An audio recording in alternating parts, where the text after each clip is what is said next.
very happy to be amongst you and see all of you from so many parts of our country. बहुत खुश हूँ फिर आपके सबके साथ इकट्ठा होने के लिए और विशेषकर अलग-अलग जगह से जो भारत के अलग-अलग हिस्सों से आप जुड़े हो आप सबको देखकर I want to share something today which has been a help to my own life. मैं आज ऐसा कुछ बांटना चाहता हूँ जिसने मेरे जीवन के लिए वो एक सहायता का कारण रहा है And I trust that it'll be of help to all of us also. और मैं विशेष विश्वास करता हूँ कि हम सबके लिए भी वो बहुत सहायता करेगा Because what I'm speaking is based on the word of God and not any other experience. क्योंकि मैं जो बांट रहा हूँ वो परमेश्वर के वचन पर आधारित है किसी और केवल अनुभव पे नहीं Yeah. So, as an introduction, I want to just say that that there is an old covenant and a new covenant. परिचय में मैं केवल यही कहना चाहूंगा कि एक पुरानी वाचा है एक नई वाचा है We have been hearing about it in our churches about the new covenant. हम अपने कलीसियाओं में इसके विषय में सुनते आए हैं नई वाचा के विषय में So, what is the old covenant? पुरानी वाचा है क्या I hope everybody gets to know this, and if you want to note it down, if you do not know the reference, you can note it down. और मैं आशा करता हूँ आप सब ये जानते हो और अगर आप नहीं जानते तो आप इन वचनों को लिख सकते हो लिख कर रख सकते हो A covenant means an agreement. एक वाचा का मतलब होता है दो लोगों के बीच का कोई करार So God had made an agreement in the Testament, and Moses was the mediator. So that was the old covenant. और परमेश्वर ने एक करार किया था एक वाचा की थी और मूसा उसके एक बिचवई था उनके बीच में So that old covenant is found in Exodus chapter 19, verses 5 and 6. और वो पुरानी वाचा जो है निर्गमन के 19 अध्याय 5 और 6 में पाई जाती है If you want, you can note it down. आप इसे लिख सकते हो And the old covenant, the people were not able to keep it. No, they failed to keep the covenant. और पुरानी वाचा को जो लोग थे वो उस पुरानी वाचा को नहीं मान पाए वे असफल हो गए उसकी आज्ञा को मानने में Before the foundation of the world, God already planned a new covenant.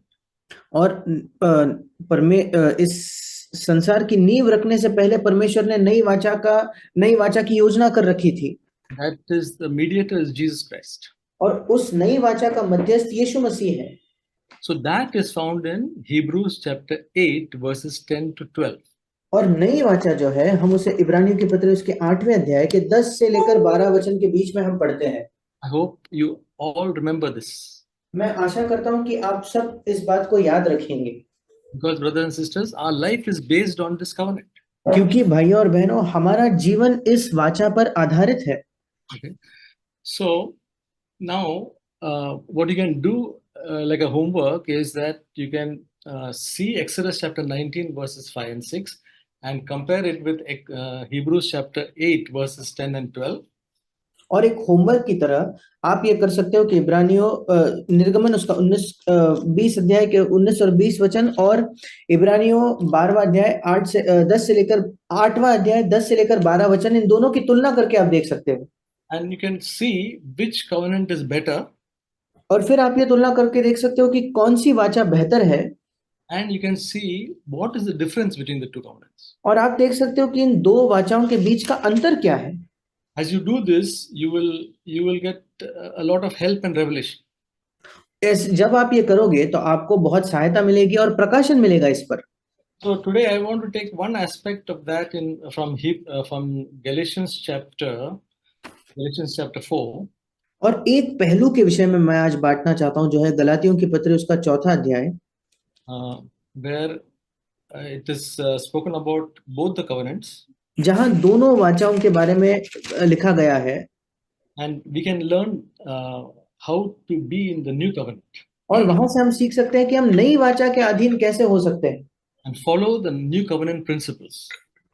और कैसे नई वाचा के सिद्धांतों का हम अनुसरण कर सकते हैं So we'll read Galatians chapter 4, verses 22 to 24.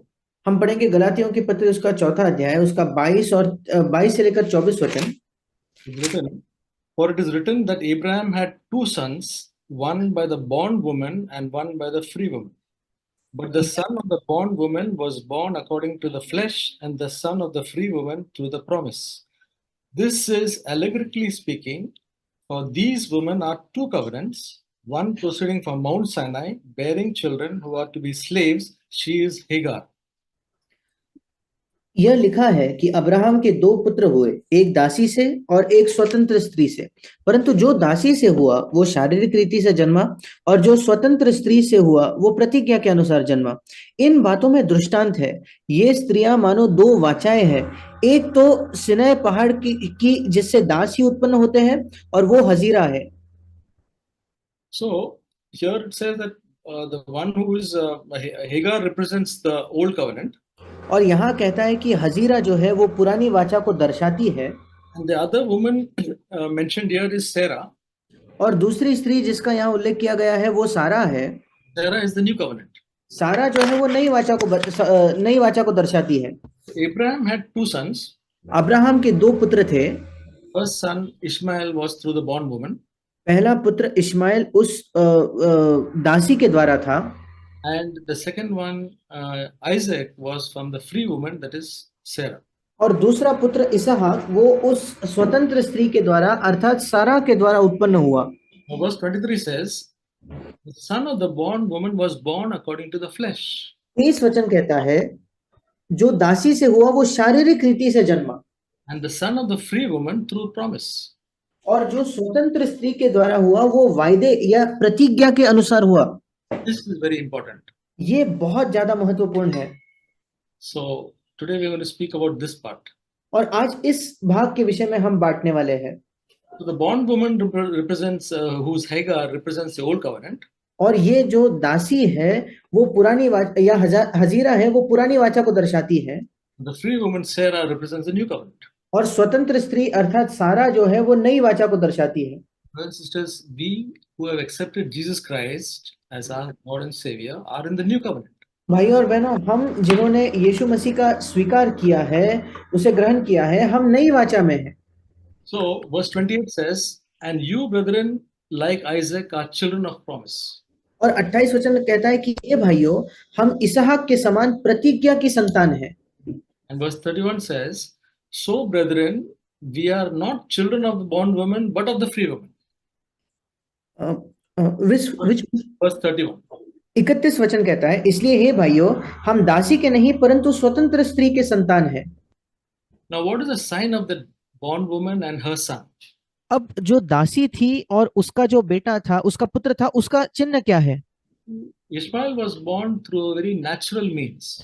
Ishmael का जन्म बड़े स्वाभाविक और नैसर्गिक मानव तरीकों से हुआ था। There was nothing great about it. उसमें कोई भी बड़ी बात नहीं थी। Abraham was capable of producing a child.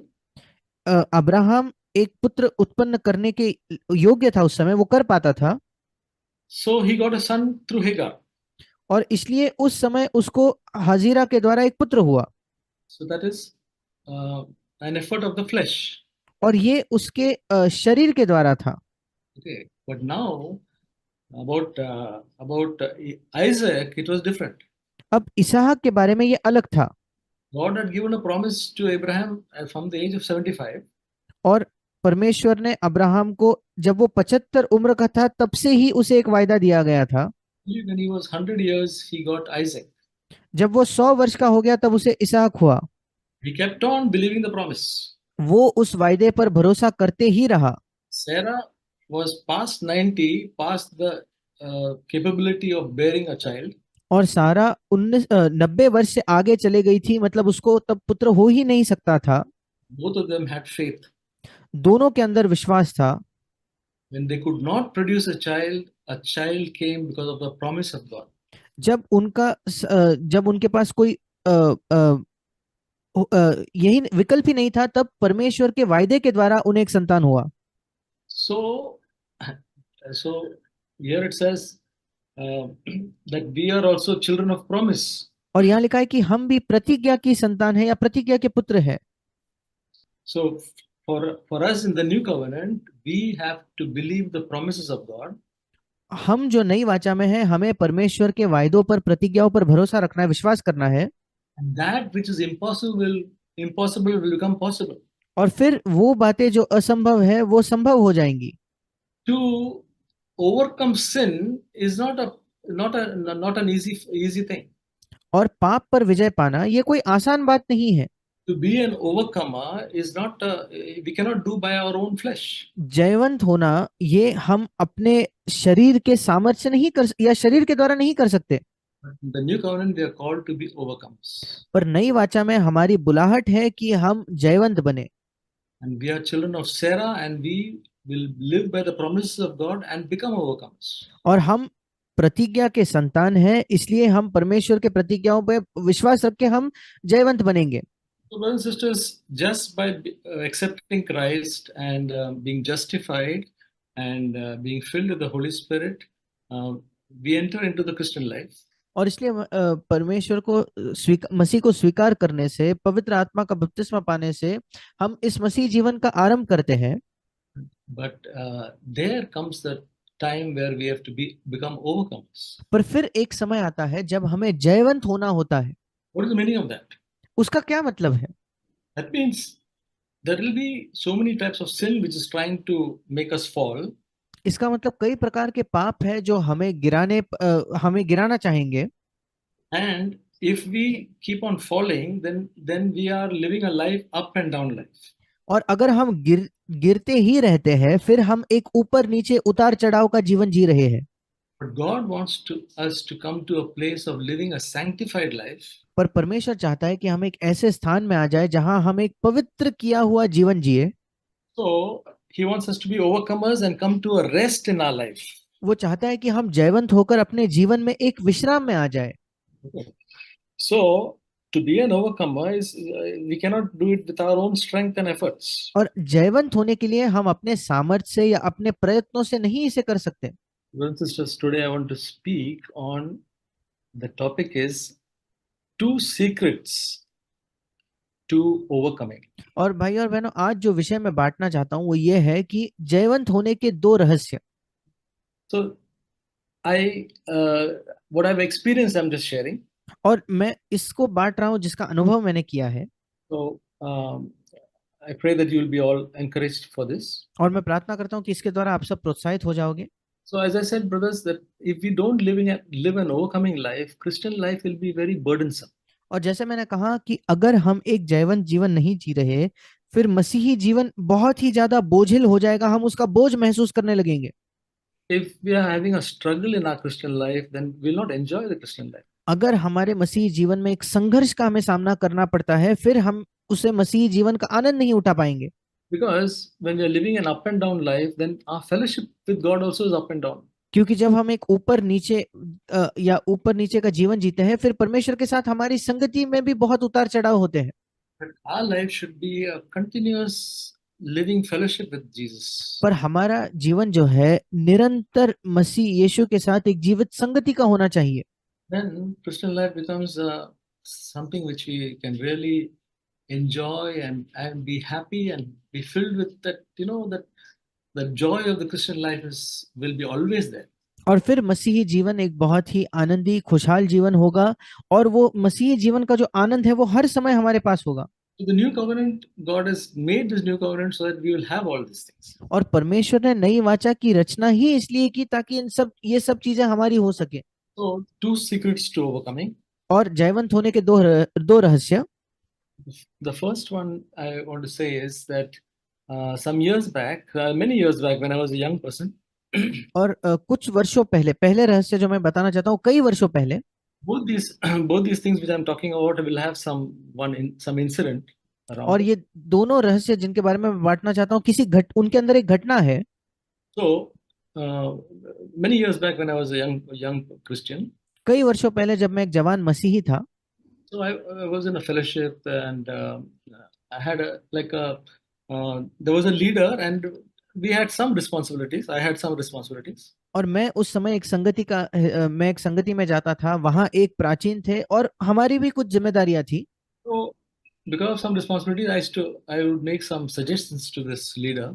और फिर क्योंकि मेरी भी कुछ जिम्मेदारियां थी, तो जो वो वहां का अगुआ था, मैं उसे कुछ सलाह देता था। he would say, no, no, no, no, that's not required. नहीं, मैं उसे कुछ सुझाव देता था तो वो तुरंत कहता था, नहीं नहीं नहीं, उसकी कोई जरूरत नहीं। So once, twice, like then I would feel hurt. I would say, why he's not taking my suggestions?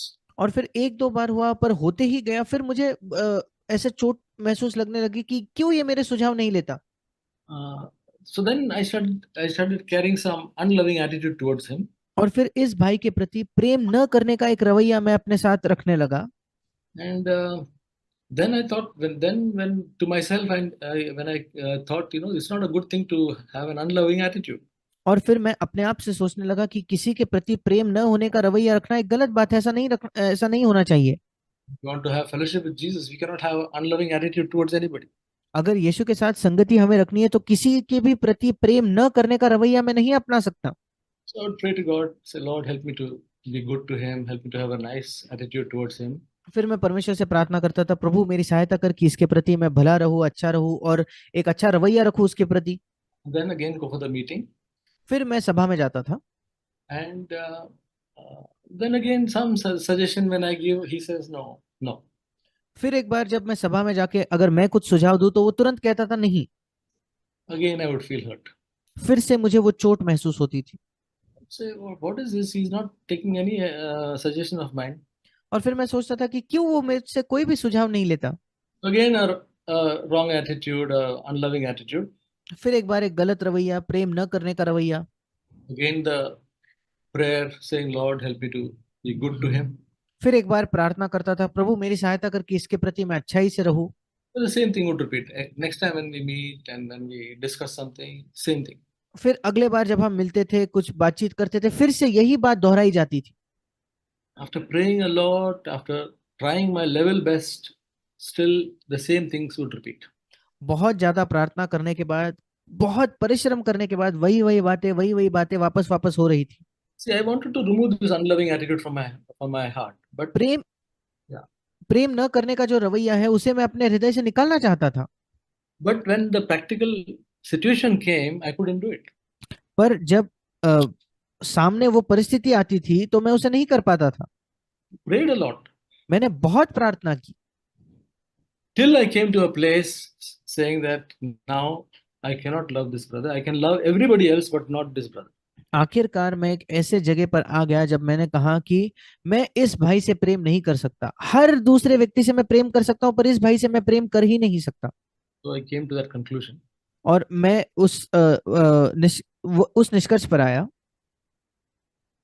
Then around that time, I don't know, suddenly what happened to me, some grace came upon me that the next time I met this brother, I did not have that unloving attitude. और फिर मैंने देखा कि मैं नहीं जानता क्या हुआ, पर अचानक से कुछ अनुग्रह मुझे प्राप्त हुआ। और अगले बार जब मैं उस भाई को मिला तब मेरे अंदर वो प्रेम न करने का रवैया नहीं था। All the time, God was hearing my prayer, and I think waiting for this point in my life where I knew that I couldn't do it by myself.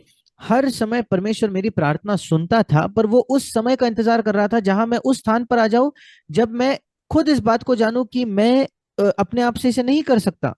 Then I could love this person, and I saw that this brother was a very nice brother, wonderful brother. फिर मैं उस व्यक्ति से प्रेम कर सका और मैंने देखा कि ये भाई तो बहुत ही अद्भुत भाई है। And then we became close to each other, and our relationship blossomed. फिर हम एक दूसरे के बहुत ही निकट आ गए और हमारी जो संगत, हमारा जो संबंध था वो और भी बेहतर हो गया। So I learned one lesson there और उस समय मैंने एक पाठ सीखा that how much ever I try, I am not able to do this. कितनी भी मैं कोशिश क्यों ना कर लूं, मैं ये नहीं कर सकता। But God's grace helps us to do that. पर परमेश्वर का अनुग्रह हमारी सहायता करता है वो करने में। So the first secret what I want to say is coming to the 0 point. और पहला रहस्य जो मैं बांटना चाहता हूँ वो ये है कि हम एक शून्य, अर्थात जब हम खुद नहीं कर सकते एक ऐसे परिस्थिति में आ जाना। Yeah, coming to the 0 point, and also knowing that God's grace can help us have that. उस शून्य के स्थान पर आ जाना, उसी के साथ साथ ये विश्वास रखना कि परमेश्वर का अनुग्रह हमारी सहायता कर सकता है वो होने में। So I learned that lesson at that time. उस समय मैंने वो पाठ सीखा। So every time, whenever I'm in need, I am very clear about it that I cannot do it. और फिर अब जब मेरी कोई जरूरत होती है तो हर समय मैं बिल्कुल जानता हूं कि मैं ये नहीं कर सकता। And I'm also confident that God answers prayers. और मुझे ये भी भरोसा ये हिया है कि परमेश्वर प्रार्थनाओं का उत्तर देता है। So, brothers and sisters, this is one great secret which we personally must experience in our life. और भाई और बहनों, ये एक बड़ा रहस्य है जिसे व्यक्तिगत तौर पर हमें अपने जीवन में उसका अनुभव लेना है। Because no sin, whether small or big, we are capable of being an overcomer. We can control some sin for a little while, but not become an overcomer. क्योंकि कोई भी पाप चाहे छोटा हो या बड़ा हो, हम उसमें जयवंत नहीं हो सकते अपने आप से। हम किसी पाप पर थोड़े समय के लिए नियंत्रण रख सकते हैं, पर हम जयवंत अपने आप से नहीं हो सकते। So that is the first secret. Now the second part of it is like this. और वो पहला रहस्य है, और रहस्य का दूसरा भाग ऐसा है। I was encouraged. This happened quite some few years back. और ये कुछ वर्षों पहले ये हुआ। First John chapter something encouraged me from First John chapter 5. पहला यूहन्ना उसका 5वां अध्याय, उसने मुझे बहुत प्रोत्साहित किया उस वचन ने। Yeah, First John chapter 5 verses 14 and 15. पहला यूहन्ना 5वां अध्याय 14 और 15 वचन। Brothers and sisters, this is a very wonderful, powerful promise. If you can uh, note it down or memorize it, it will be very good. भाई और बहनों, ये बहुत ही अद्भुत एक वायदा है। अगर हम इसे लिख कर याद कर सकते हैं तो बहुत ही अच्छा होगा। First John 5, 14 and 15. पहला यूहन्ना 5वां अध्याय उसका 14 और 15 वचन। It says, and this is the confidence which we have before him, that if we ask anything according to his will, he hears us. And if we know that he hears us in whatever we ask, we know that we have the requests which we have asked from him. और हमें उसके सामने जो हियाव होता है वो ये है कि यदि हम उसकी इच्छा के अनुसार कुछ मांगते हैं तो वो हमारी सुनता है। जब हम जानते हैं कि जो कुछ हम मांगते हैं वह हमारी सुनता है, तो ये भी जानते हैं कि जो कुछ हमने उससे मांगा है वो पाया है। So this word encouraged me very much. और इस वचन ने मुझे बहुत ज्यादा प्रोत्साहित किया। So it says that this is the confidence that we have before him, that if we ask anything according to his will, God hears it. और ये वचन कहता है कि हमारे अंदर ये हियाव है कि अगर हम उसकी इच्छा के अनुसार कुछ मांगते हैं तो वो हमारी सुनता है। Very clearly written that if we ask anything according to his will, he hears us. बड़े साफ तौर पर लिखा है, उसकी इच्छा के अनुसार अगर हम कोई भी चीज मांगते हैं तो वो हमारी सुनता है।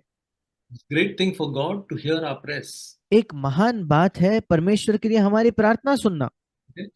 And yeah, so and the next verse says, if we know that he hears us in whatever we ask, we know that we have the request which we have asked of him.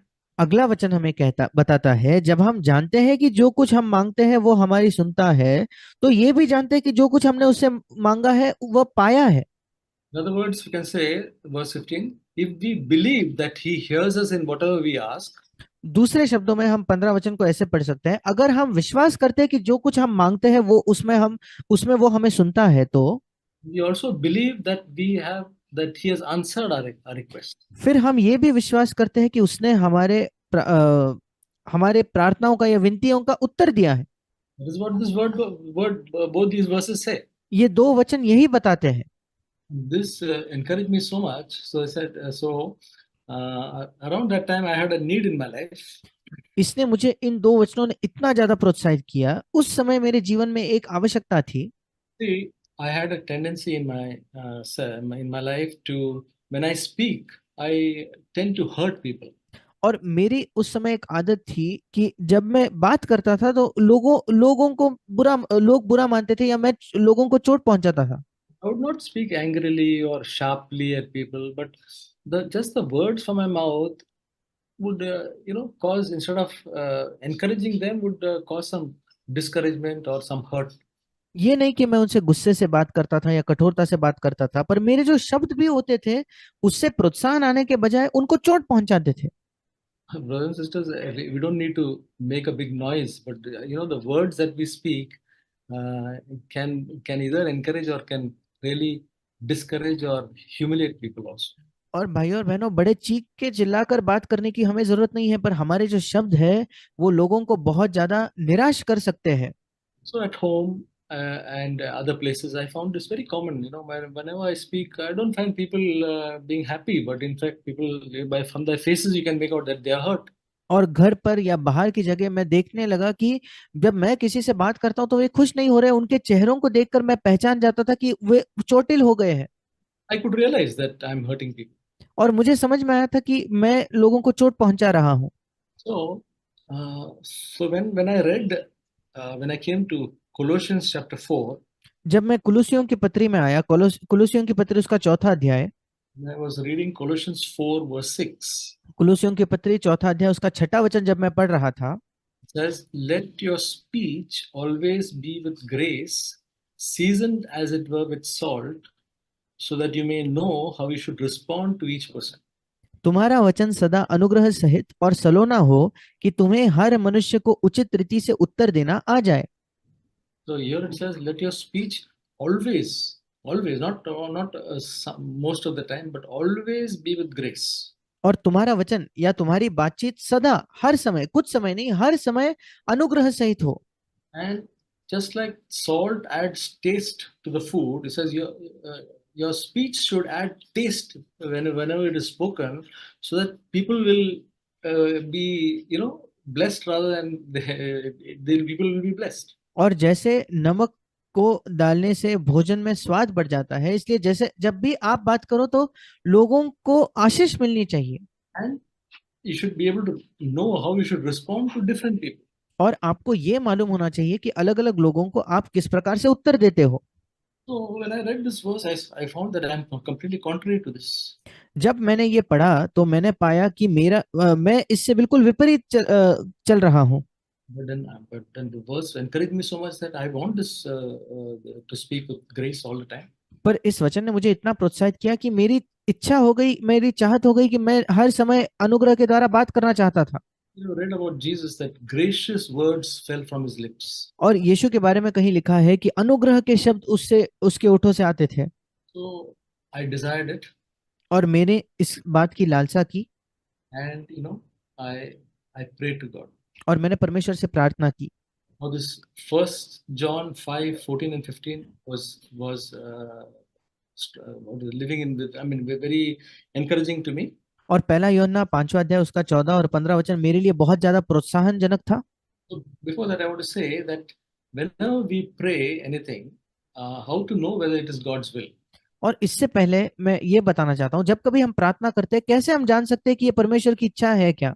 Many times we pray, maybe pray for a new house, so if we have a car, we want another car. Suppose we pray better model or better make, or a job, or so many things we pray.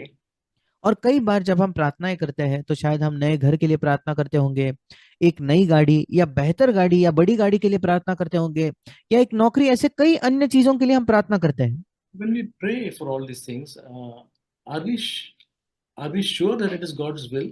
जब हम इन चीजों के विषय में प्रार्थना करते हैं तो क्या हम निश्चित है क्या कि ये परमेश्वर की इच्छा है? Many times we are not sure. It may be or may not be. कई बार हम आश्वासित नहीं होते, शायद परमेश्वर की इच्छा होगी, शायद नहीं होगी। So that we cannot 100% be confident that it is God's will. और 100% हम ये हियाव नहीं रख सकते कि हाँ निश्चित तौर पर ये परमेश्वर की इच्छा है, ऐसा हमारा हियाव नहीं होता। Suppose I ask God that, Lord, I want to always be gracious in my speech. अगर मैं यीशु से या अगर मैं परमेश्वर से ये विनती करूं कि प्रभु, मैं चाहता हूं कि मैं हमेशा अपने बातचीत में मेरा वचन अनुग्रह के साथ हो। I'm praying in response to the word of God which says, let your speech always be with grace. फिर मैं एक ऐसे वचन को पढ़कर उसके प्रतिक्रिया स्वरूप प्रार्थना कर रहा हूं जो वचन कहता है कि तुम्हारा वचन सदा अनुग्रह सहित हो। So is it according to God's will? फिर क्या यह परमेश्वर की इच्छा के अनुसार है क्या? Anybody can say? क्या कोई इसका उत्तर दे सकता है? I'm sure all of you will agree that it is God's will. मैं निश्चित हूं कि आप सब मुझसे सहमत होंगे कि हाँ, ये जरूर परमेश्वर की इच्छा है। Okay? We have no doubt about it. इस बारे में हमें कोई संदेह नहीं है। So, such a thing, we go to God and say, Lord, I pray that you will help me to be a person who will have gracious speech all the time, always. और ये एक ऐसी विनती है जब हम परमेश्वर को जाकर कहते हैं कि प्रभु तू मेरी सहायता कर कि मैं एक ऐसा व्यक्ति बनूं कि हमेशा मेरा वचन अनुग्रह के साथ हो। I'm willing to, I'm in such a need that I'm willing to pay any price for that. मैं इतनी आवश्यकता में हूं कि मैं कोई भी कीमत चुकाने के लिए तैयार हूं। But I want to speak like Jesus speaks. पर मैं यीशु की तरह बात करना चाहता हूं, जैसे यीशु करता था, बिल्कुल वैसे। Lord, please help me. परमेश्वर कृपया मेरी सहायता कर। You know, God hears that prayer. परमेश्वर इस प्रार्थना को सुनता है। That is 1 John 5:14. He hears that prayer. पहला यूहन्ना 5:14 वो उस प्रार्थना को सुनता है। So it is according to His will. ये उसकी इच्छा के अनुसार है। Then according to verse 15, it says that He gives that request to us. और 15 वचन कहता है कि वो हमें वो विनती का उत्तर देता है। So I asked God to help me to have that gracious speech. So He heard it and He answered that prayer at that time itself. और मैंने परमेश्वर से मांगा कि वो मेरी सहायता करे कि मुझे अनुग्रह सहित बोलने की क्षमता दे। उसने उस प्रार्थना को सुना और उसी समय उत्तर भी दे दिया। That's what verse 15 says. 15 वचन वही कहता है। When I have the faith for that, I believe that God heard my prayer. जब मेरे पास ये वचन के लिए विश्वास होगा तो मैं विश्वास करूंगा कि हाँ, परमेश्वर ने मेरी प्रार्थना सुनी है। So I prayed and I believed that God heard it. मैंने प्रार्थना की और विश्वास किया कि परमेश्वर ने इसे सुन लिया है। And after that, there were many times when I have failed in my speech, उसके बाद कई बार मैं अपने बातचीत में असफल हो गया, hurt others. दूसरों को चोट पहुंचाई। But I knew that God has heard my prayer and is going to make a difference in my life. पर मैं जानता था कि परमेश्वर ने मेरे प्रार्थना को सुन लिया है और वो मेरे जीवन में एक बदलाव लाएगा। That faith was there. That confidence was there. वो विश्वास, वो हिया मेरे अंदर आ चुका था। Brothers and sisters, over a period of time, my speech has changed. भाई और बहनों, कुछ समय के पश्चात मेरा जो बातचीत का ढंग है वो बदल चुका है। Now, whenever I want to speak, there is some, as though God's grace is there to what to speak. Yeah, as it says, put salt in that thing which you speak. अब जब कभी मैं बात करता हूँ, मानो परमेश्वर का अनुग्रह उपस्थित है बात करने के लिए, जैसे वो वचन कहता है, मानो उस भोजन में नमक है। Yeah, and what has happened is that God has changed my life such a way to make me an encourager. और हुआ ऐसा कि परमेश्वर ने मेरे जीवन को इस प्रकार से बदल दिया कि मैं लोगों को प्रोत्साहित करने वाला बन सका। Earlier, when I used to hurt people, I was not an encourager. पहले जब मैं लोगों को चोट पहुंचाया करता था तो मैं प्रोत्साहन करने वाला नहीं था। I was very good in giving advice to people. मैं लोगों को सलाह देने में बहुत बेहतर था। But what I want to say is that I'm not where I have to be. That there is a lifelong process. और मैं ये नहीं कह रहा कि मैं वहां पहुंच गया हूं जहां मुझे होना चाहिए, क्योंकि ये तो जीवन भर चलने वाली एक प्रक्रिया है। Yeah, but I can see that God answers prayers. पर मैं ये देख पाया हूं कि परमेश्वर प्रार्थनाओं का उत्तर देता है।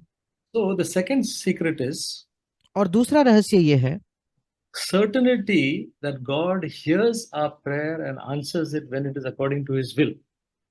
ये आश्वासन होना कि परमेश्वर हमारी प्रार्थनाओं को सुनता है और उसका उत्तर देता है जब वो प्रार्थना उसकी इच्छा के अनुसार है। So these are the two secrets. और ये दो रहस्य है। Come to a zero point एक शून्य के स्थान पर आ जाइए, that we know we cannot do with our own strength, जहां हम जान जाते हैं कि हम अपने सामर्थ्य से नहीं कर सकते, but the grace of God can help us. Sin shall not have dominion over us, for we are not under law but under grace. परमेश्वर का अनुग्रह हमारी सहायता कर सकता है, क्योंकि पाप तुम पर सत्ता नहीं कर पाएगा, क्योंकि तुम व्यवस्था के अधीन नहीं वरन अनुग्रह के अधीन हो। The second one is certainty that God hears our prayer and answers it when it is according to His will. और दूसरा रहस्य ये है कि हमारे अंदर एक बिल्कुल निश्चितता हो, आश्वासन हो कि परमेश्वर ने हमारी प्रार्थना सुनी है और उसका वो उत्तर देता है जब वो प्रार्थना उसकी इच्छा के अनुसार है। Brothers and sisters, anything new which tries to affect me, any type of sin, I do the very same things. I say, Lord, I cannot do it on my own strength. How much ever I try, but I want this. Please give me grace, and I pray that Lord, it is according to Your will that and things change in my life. और भाई और बहनों, जब कभी कोई नया पाप मैं जान जाता हूँ कि इस पाप पर मुझे विजय पाना है, मैं तुरंत प्रभु के पास जाकर कहता हूँ कि प्रभु, मैं कितनी भी कोशिश क्यों ना कर लूं, मैं इस पर विजय नहीं प्राप्त कर सकता। मैं तेरा अनुग्रह चाहता हूँ और मैं जानता हूँ कि तेरे अनुग्रह के द्वारा मैं ये कर सकता हूँ। और मैं ये विश्वास करता हूँ कि प्रभु ने मेरे प्रार्थना सुनी है और चीजें मेरे जीवन में बदल जाती है। Brothers and sisters, if you desire to be an overcomer, if you desire to have a fellowship with God continuously and want to be an overcomer in your life, the things which are struggling, it may be some bitterness and unforgiveness. भाई और बहनों, अगर आप आपके जीवन में जयवंत होना चाहते हो, जिस भी चीज से आप संघर्ष कर रहे हो और जिस पर जय आप पाना चाहते हो, शायद वो कड़वाहट हो सकती है, Unforgiveness, क्षमा न करना हो सकता है, it can be a tendency to gossip. शायद चुगली करने का, लोगों के पीठ के पीछे बात करने की एक आदत हो सकती है।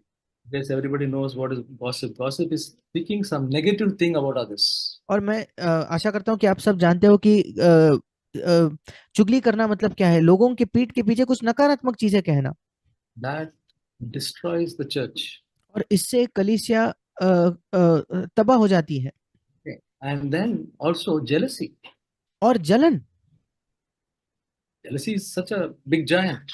जलन एक बहुत बड़े दानव के समान है। But if you say to Jesus that, Lord, I want to be free from jealousy, it is a perfectly according to God's will, and He hears it and He answers it. पर अगर हम प्रभु यीशु से कहे कि प्रभु, मैं जलन से स्वतंत्र होना चाहता हूँ, वो निश्चित तौर पर परमेश्वर की इच्छा के अनुसार है, वो उस प्रार्थना को सुनता है और उसका उत्तर देता है। Whether it is pornography or whether it is a lust in our eyes, anything, if we say, Lord, I don't want it, and Lord, please help me, I'm willing to pay any price for that. See, the price means we are going to do whatever God tells us, okay? That we must be willing. It should not be a casual prayer. और चाहे अश्लील चीजें देखना हो या हमारे आंखों की अभिलाषा हो, कोई भी चीज के लिए अगर हमारे हृदय के अंदर एक इच्छा है और हम प्रभु के पास जाकर कहते हैं कि प्रभु, मैं इससे स्वतंत्र होना चाहता हूं, और हम कहते हैं कि प्रभु, मैं कोई भी कीमत चुकाने के लिए तैयार हूं, और कोई भी कीमत चुकाने के लिए तैयार होने का मतलब है कि प्रभु हमसे जो कुछ कहता है हम वो करने के लिए तैयार है। इसका मतलब हमारी प्रार्थना एक सहजता से या लापरवाही के साथ नहीं होनी चाहिए। So, brothers and sisters, it's my encouragement that that we can ask God whatever is according to His will, and this First John 5:14-15 is a very is a wonderful promise of God. और भाई और बहनों, मैं आप सबको प्रोत्साहित करना चाहता हूँ कि हम परमेश्वर से कोई भी चीज जो मांगते हैं जो उसकी इच्छा के अनुसार है, पहला यूहन्ना 5वां अध्याय 14-15 बहुत अद्भुत वचन है। And just like Abraham and Sarah trusted in the promises of God, we in the new covenant trust in everything in our life is about the promises. By the promises we become overcomers. और जैसे Abraham और सारा ने परमेश्वर के प्रतिज्ञा, परमेश्वर के वायदे पर भरोसा किया, हम अपने जीवन में भी भरोसा कर सकते हैं, क्योंकि हमारे जीवन में सब कुछ उन प्रतिज्ञाओं के द्वारा ही है। उस प्रतिज्ञा के द्वारा ही हम जयवंत हो सकते हैं। Not at all by our efforts and by our flesh. हमारे शरीर के सामर्थ्य से या हमारे परिश्रमों से बिल्कुल नहीं। That is the old covenant. वो पुरानी वाचा है। So may God help us and encourage us. और परमेश्वर हमारी सहायता करे, हमें प्रोत्साहित करे। Thank you, brothers and sisters. धन्यवाद भाई और बहनों।